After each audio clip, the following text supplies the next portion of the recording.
50 days to go. 50 days to go until Election Day. But tomorrow is D-Day, D-Day being debate day. Tomorrow is going to be on Tuesday. It'll be word salad Kamala Harris against old man Trump. And who's going to prevail tomorrow?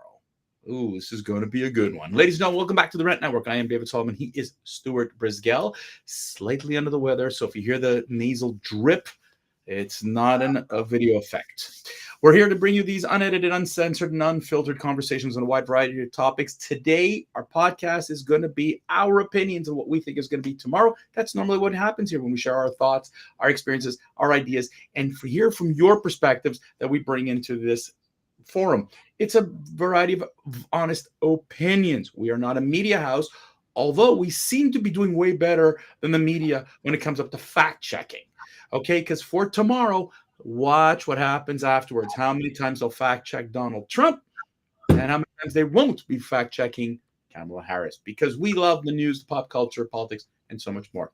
This is about modern life's absurdities, folks. Sit back and enjoy, because this issue really has a major impact. All right, so I got off on this, and I'll tell you tomorrow. So already we've got Nancy Pelosi saying she expects Donald Trump to chicken out.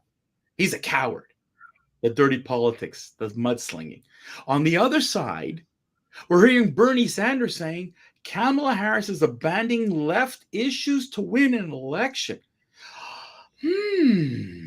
Are the Democrats worried about Kamala, that they need to fling shit at Trump and they need to really embarrass her in public? Stuart, tomorrow night, I think we're going to let it all out. How do you see tomorrow night? I see tomorrow, like everyone else seems to be on the same page. It is a do or die, do or lose for either candidate. You know, one candidate, Donald J. Trump, has been literally traveling the nation, doing debates, taking impromptu questions, responding to people verbatim, no prompter required. Unfortunately, his running mate has locked herself into a Pittsburgh. His opponent, not his running mate. His running mate is J.D. Vance. His opponent has locked herself in a room trying to be prepared for Donald J. Trump. They are going to do everything they possibly can to rattle that tiger's cage by calling him names and embarrassing him and giving him slight nudges that are maybe not so obvious for you and me, but they're directed at him. And, you know, he isn't one for control in that matter. And he's demonstrated that in years past. He is a counter puncher. That's what he calls himself. That's what it truly is. When David starts slugging mud, I throw stones back. Because you have to be able to put someone in perspective.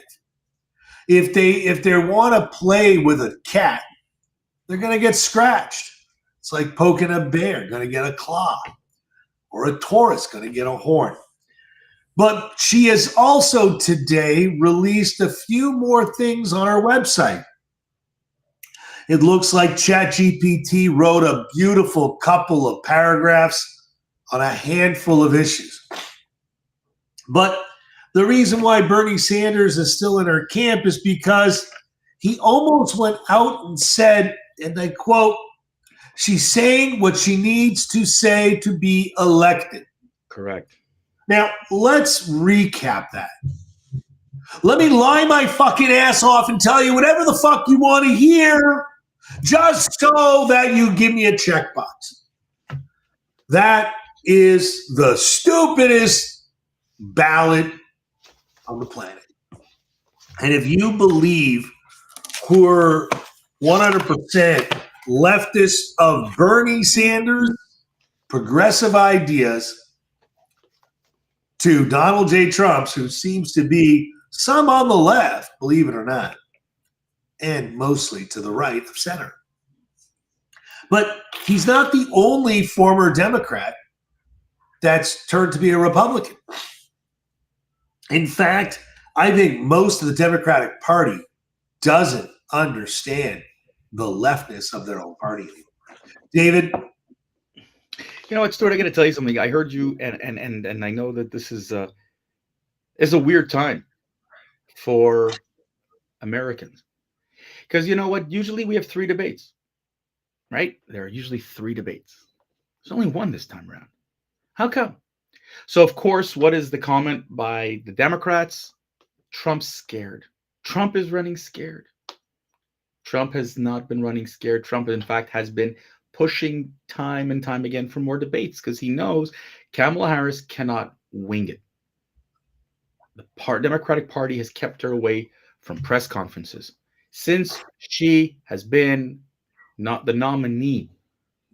Hey, 1 second. David, if you're scared of someone, do you run to being in front of reporters to answer questions? Do you run for rallies? Do you run for simple question and answer? Do you run from anything? No, you know what?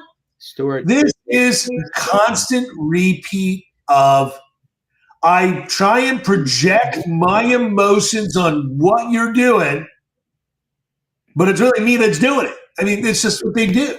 Here's the thing which I find funny, right? What did the Democrats learn back in the 2020 election? You don't have to really campaign. No. They learned a lot. Joe Biden stayed in his Delaware basement because of COVID. And look, you can win an election without having to really campaign. And they're trying to do the same thing with Kamala Harris. Keep her in the mothballs as much as she can. Put her in bubble wrap as much as you possibly can so she doesn't fumble. There are muted mics tomorrow. No pre-written notes. So now imagine, if you will, if Trump against Biden didn't really have to try hard to get him to stumble. Harris has got a little more wits about her. She's younger, a little bit, maybe she'll be a little sharper, but I want to see Trump. I think this move to mute the mics works to his advantage because then he can't just cut her off and look stupid like he did in 2020. And we talked about this when Biden and Trump had their debate. But here we are, folks, and the Democrats are saying we've already had a debate. You didn't have a debate. You had a debate with Biden and Trump. You have one with Harris. One.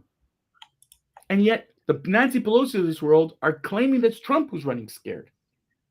You know, it's funny because I remember hearing a good offense is a great defense. And this is what the Democrats are doing. But then you look at the guys, Stuart, I don't know if you paid attention over the weekend, but Alan Dershowitz officially moved from the DNC. Now, folks, you're sitting here going, what does Alan Dershowitz have to do with the debate? It's about philosophy of the Democratic Party. It's about the stance of the Democratic Party. And will Kamala Harris literally admit how far to the left the party has gone? She might say her policies, and Bernie might say her policies are more centrist, right, to win an election. But the reality is that Kamala Harris believes in screwing you people so she can win an election. And she will lie on stage to get that. Because when you bring back the videos from 2019 and 2020 and 2021, where she was interviewed about her policies and philosophies, and she used words like, I will never. Here we are in 2024, and suddenly it never happened. And the Democrats are in denial. And even Jen Psaki, that ridiculous MSNBC lover of the Democratic National Party, even she's like the lies. She's one of them. Listen to the lies spewed by the liberal media to try to spin it in such a way that Harris looks like a moderate, that she will tomorrow night, and this is why I'm bringing this all up, will she be able to convey that tomorrow night, or will Donald Trump trip her?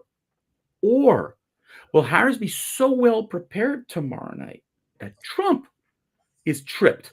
And Trump suddenly now has to ad-lib. And when he ad-libs, that's not always a good sign for him. Because then he gets Donald Trump personal and often stupid. So tomorrow night's debate could either be an emotional train wreck in Kamala Harris, or a word train wreck, or an emotional rant from Trump, and it's going to be, hey, listen, one way or another, this might be very entertaining tomorrow night. You know what? I think this debate is for Donald Trump to lose. I don't think Kamala Harris has the fortitude, nor do I think she has the actual platform. She doesn't have a what's her platform? Well, she's put some stuff up. Oh boy, she's put some stuff up. But what are they going to talk about the border, for example?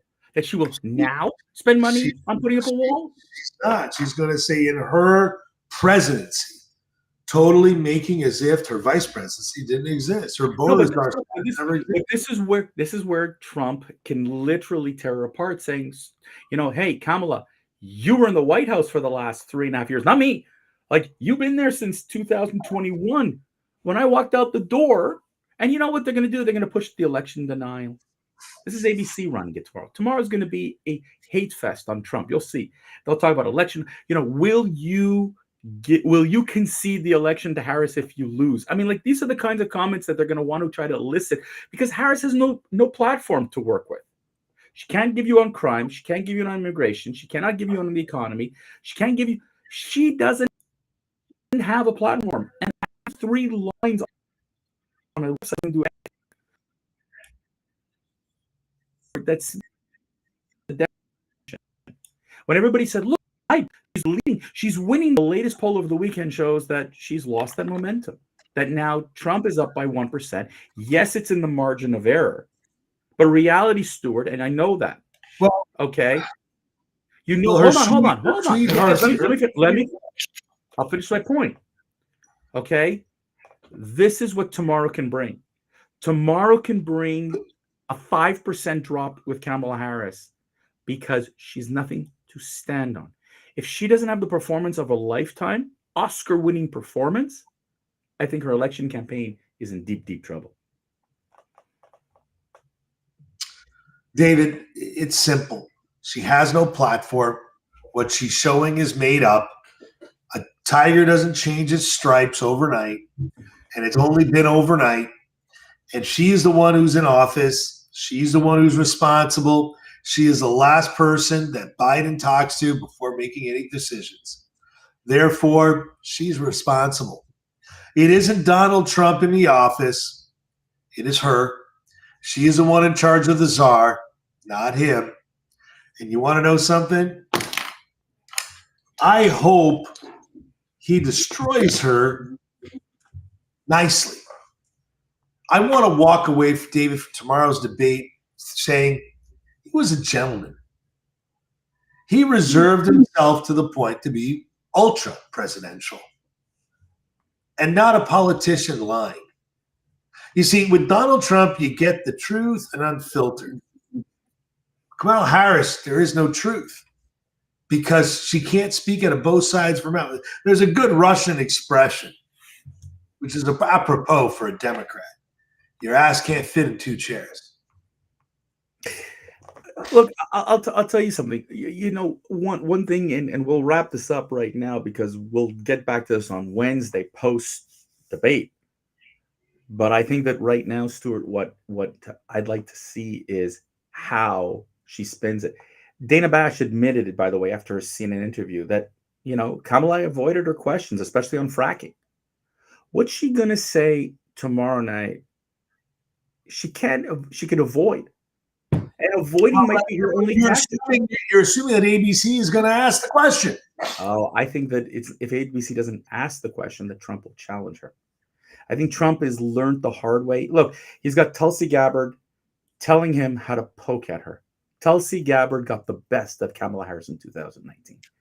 I'm telling you, I think he's, the media is painting him as a picture that he is not. He's so cocky. He's not even preparing for tomorrow night. I think that someone's gonna get smashed tomorrow night. Anyways, last word to you, Stuart. Let's get ready to rumble! And with that loud message, ladies and gentlemen, that's it for today's episode. Thanks for tuning in to the Rant Network. We hope you've enjoyed this. Check out there. That's our website address, therantnetwork.com. When you go there, click subscribe. By the way, if you check us out on YouTube, click subscribe, share us, like us, comments. We love it all. Okay, that's the key. Our growth will only happen. We broadcast Monday, Wednesday, Friday. It's broadcast at noon Eastern when I click on the right button. And until next time, folks, until Wednesday, I hope you've got popcorn at home.